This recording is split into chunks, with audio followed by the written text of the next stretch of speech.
Sean Payton in that visor. I'm picturing Kevin James in that movie for Netflix. Or Yeah. I need now the Sean Payton, Kevin James movie in Denver about how this all went down. Payton went into this season with Fox with the expectation it was going to be a one-year situation, but if it had to be 2 years, fine. But he wanted to get back into coaching. He said that to anybody who asked. And this offseason, as it started, he couldn't interview with anybody until January 17th. So once that happened, things started to ramp up. He really enjoyed his meeting in Los Angeles, in Orange County, that he met with the Broncos ownership last Monday. So not this past Monday, the Monday before last Monday. And that included Greg Penner, the new owner who comes from the Walmart company and is now owning the Denver Broncos, but also Condoleezza Rice was in that room. George Payton, the GM, was in that room, and several others of the Broncos Leadership Council. And he came away thinking, gosh, I love it. And the big takeaway that he had for me and also some of the other people he's been talking to in his circle was, that is a football town. That is a football franchise. They are starving for football greatness. And when you look at that Broncos logo, it's different than some of the other logos in the league. So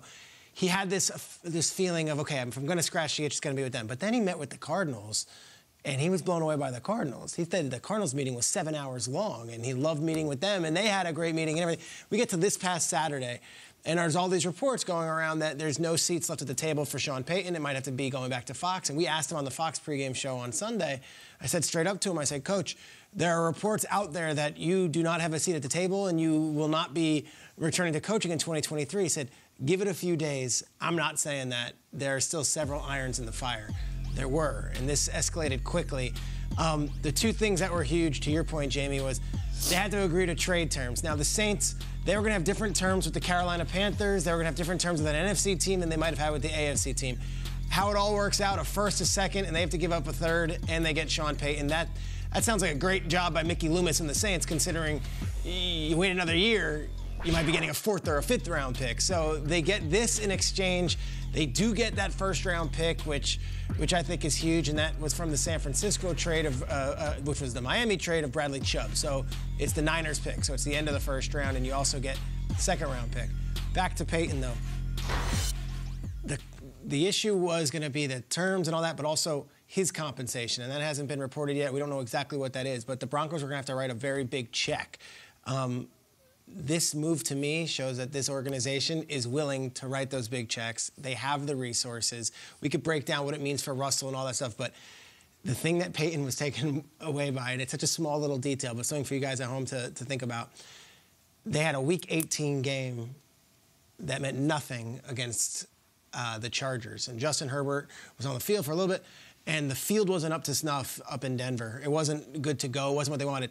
Ownership put in $400,000 to make sure a Week 18 game field surface was right. And I remember just talking to him after that game and him being like, that's the kind of commitment you like to see from a team. They're committing that money to Sean Payton. And we could break it down whether he's got anything left in the tank and how it's going to be against Mahomes and Herbert and all that stuff. But the Broncos put their money where their mouths are, and they have new owners who were not worried about the check, and they certainly weren't worried about who's in their division. They are going all in, and they're going with Sean Payton, who I think has good football coaching left in him, but only time will tell. Yeah, I think it's awesome that Sean Payton is going to be in Denver. I'm excited for Cliff Kingsbury to join you at the table at Fox as the coach now, coming in, another guy. So, but for Sean Payton, it's phenomenal. And you talked about Russell Wilson, and there's so many questions with their offense and his development. And I look at Sean Payton's track record. I mean, he was the head coach for the Saints for 15 years, and he was always in the top 10 when it came to points and when it came to yards. Out of those 15 seasons, it was only 2 seasons that he wasn't in the top 10 in yards, and only 3 seasons that he wasn't in the top 10 in points. So now the question marks come, all right, how does Russ fit in his offense, this, that, and the third? And I look at it as, just look at his track record. And yes, Drew Brees was there, but he found a way to be at the top of the NFL every single year in offense.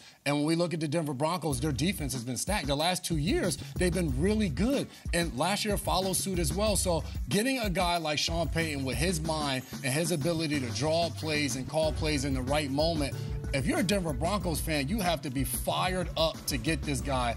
We've been talking about it all since the postseason started. January 17th, Sean Payton, the most sought-after coach.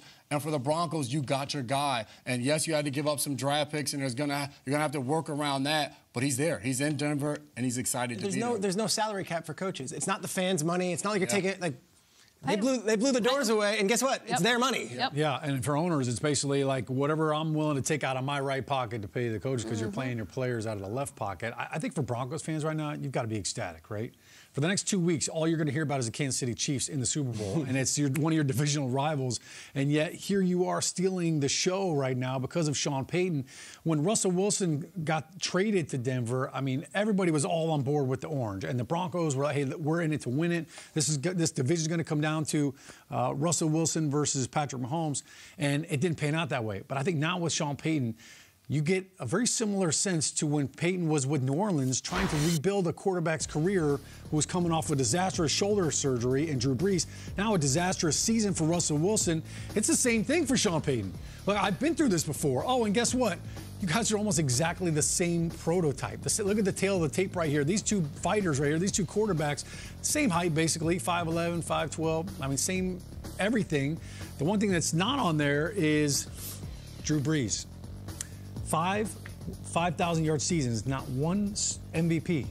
Russell Wilson doesn't have an MVP. I know that's a banter for another day, but I look at what that is going to mean to Russell Wilson now as he looks at, look, this offense, the ball's coming out on rhythm, play action passing game. To your point about the play calling, what Sean Payton does and how he puts his quarterbacks and his offenses in a great position to succeed, it's unparalleled. And his first 15 scripted plays are always a must-watch every Monday morning because just seeing how he layers different things, protections, play-action passes, I think we're going to get a great version of Russell Wilson, something we didn't really see last year. Yeah, you needed the person to bring out the best in Russell Wilson. Kyle always has really great commentary just regarding Russell Wilson and how he plays and lives. And is Sean Payton the right guy for Russell Wilson for the Broncos? Kyle Brandt, what do you think? Yeah, we're gonna find out fast. Let's cut to the chase here, guys. Is Russell Wilson any good? Is he going to play well?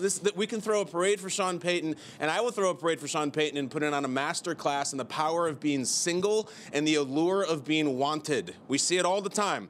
John Gruden used to do it for years. Jim Harbaugh does it every year. Somehow in the last calendar year, Sean Payton has become some sort of combination of Tom Landry and Don Shula and Bill Walsh. And, like, guys, Sean Payton has the same resume as Mike McCarthy. You can hold them side by side, and all the greatest hits are there, and yet Mike McCarthy is a punching bag, and Sean Payton became God's gift to coaching over the last year. I like Coach Payton. Of course I do. He's a likable guy. He's a likable coach with some great results. But you're going to go win a Super Bowl now with Denver? Because that's the expectation.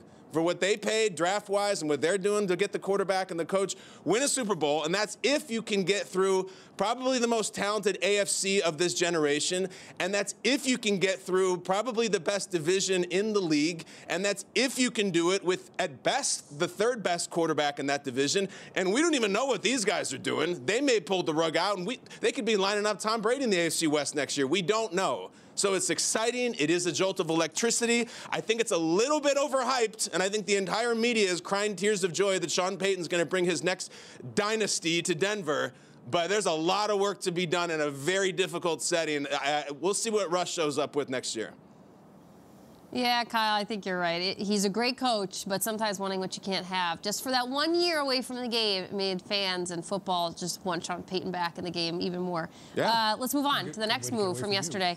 The Texans landed their most wanted head coach, and that coach is thrilled. The selfie, actually, that's on the Texans Twitter account is fantastic. It's like all teeth out of DeMeco Ryans. He is so happy, saying it's his dream job, and that his family is thrilled to be back in Houston. That's because DeMeco Ryans, of course, he was drafted by the Texans in 2006, and now he takes charge of this team in 2023.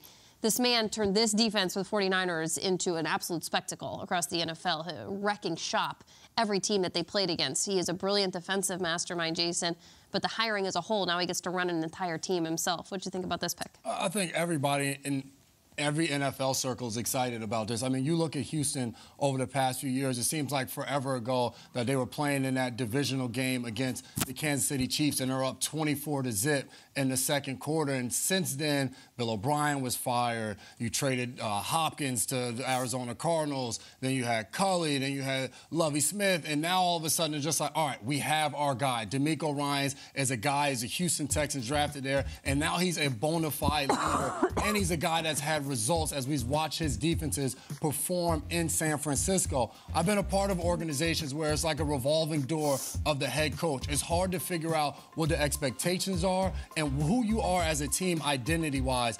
They have just secured that with the hire of DeMeco Ryans. He's a former player. He's a guy that was a captain while he was playing that everybody looks up to. Now he walks in the building. He commands the respect and the attention of every single player and employee in the Houston Texans franchise. I think he's the guy that they have to say, hey, you know what? He's our future. Are there question marks or who's the quarterback going to be and all of those different things? Of course. But now that you have a leader, you have somebody at the helm that you can trust and get everybody moving in the same path, in the same direction at once, now you can start to build on those things and move forward. It's interesting. He's a defensive coordinator. Now the rest of the league seems to be shifting to offense, offense, offense. The Texans are like, just give us the greatest leader we can get to stabilize this thing. And I don't think you find a better leader in NFL coaching circles than DeMeco Ryans right now. To your point, 38 years old, former player, has only been coaching for 6 years. Meteoric rise up that org chart in San Francisco. But when he got to Houston in 2006, he was a second-round pick. He was second in the league in tackles. He was Defensive Player of the Year as far as rookies go, and he's got the record for most tackles ever by a rookie. And then he became the captain, and it was like he is the Houston Texans in a lot of ways. To your point, though, if you're hiring a defensive coordinator in today's passing NFL, I'm fascinated to see who the offensive coordinator hire is because it matters so much. Let's assume they take a quarterback in the first round. Let's say it's Bryce Young. Let's say it's Will Levis. DeMeco Ryans does not coach offense. So to me, this is a huge hire for Houston. It's great. He's going to get this thing stabilized. He's got a 6-year deal, which is like, if you're a Texans fan, like, all right, we've got our guy. But the almost 1A is who's the offensive coordinator, who's the quarterback going to be? Because when you're in that AFC, you're facing Trevor Lawrence twice a year, but you're also going to be facing Mahomes, Burrow, Lamar, your old guy Watson, Herbert, and so on and so forth. So to me, Houston, blank slate of a roster, blank slate of a franchise at this point. Great hire in DeMeco Ryans, but he can't be done yet. Love the hire, and I love the point you just made about the offensive coordinator. Because guess who the defensive coordinator for the Niners was before DeMeco? Saleh. Robert Saleh. Guess who just fired his offensive coordinator or amicably parted ways and now is looking, needed a new one. So, yeah, he's got to fix the offense. I'm so excited for H-Town, for DeMeco. Like, I can't remember last time we were talking this gushingly about the Houston Texans. I feel like we avoided talking about the Houston Texans because it just felt like there was a dark cloud over them. And the sun is out. I mean, the clouds are gone. Pigpen is no longer there. It's not following around. DeMeco Ryans and his electric smile are lighting up the city of Houston right now, and all Texans fans are beaming. But here's the only catch. Like, guess what, DeMeco? You got a lot of work to do. DeMeco, you got to fix this defense. Can we just take a look at what he's going from right now with the 49ers compared to what he's inheriting with this Houston Texans defense? Brian Billick, a good friend of mine and a former colleague on this network, used to say the things they hire you for are the things they fire you for. They're hiring Miko to fix this defense. Look at what he did in San Francisco. Unbelievable. I mean, the 77 yards per game allowed on the ground. He inherits the worst rush defense possibly in the history of the NFL. I think we've talked about it here at this breakfast table about how awful they were. 25 rushing touchdowns allowed. I mean, this is unbelievable when you think about how bad this defense was. And yet, DeMeco Ryans, you just mentioned, Defensive Player of the Year. I played against him, one of the smartest linebackers I ever played against. And he would hit you with a smile. I don't think anybody disliked DeMeco Ryans, even on the other side of him. He was just an unbelievable personality, but he's got a monumental task in trying to take over this Texas defense and flip the script. There's a lot of great top 5 talents in the NFL draft this year. I think the Texans have so many problems to fix that they could go any direction they want, and it would be the right fix for the Texans. Kyle, to Sean's point, we have kind of looked at the Texans over the last couple of years and thought, like, oh man, what can they do right at this point? To you, does this feel like the best direction that this team could go in, let's say, for the next 6 years with this head coach? Well, I like hearing word at the table. It doesn't come up a lot when we talk about head coaches, and I think it's intriguing this in the AFC South, which is a really enigmatic division. I love it, and I'm excited about it because I like the fire and I like the energy. I have to say, as a skeptic, I'm always a little wary of the hiring the beloved player from your franchise's past to be the head coach. It just seems a little cutesy to me if that played any role in it. The history of it is interesting. You know, Art Shell, good. Mike Ditka, great. Mike Munchak, not great. How does DeMeco Ryans fit into that fraternity? I just want the best person. I don't care if they never played football or if they're a first ballot guy for your franchise. AFC South, interesting. I also have to say I love that we started the show today, Jamie, and Peter has a wealth of information about Sean Payton, and he began our first block with a Paul Blart reference. That's Good Morning Football, guys, no matter where you do it from.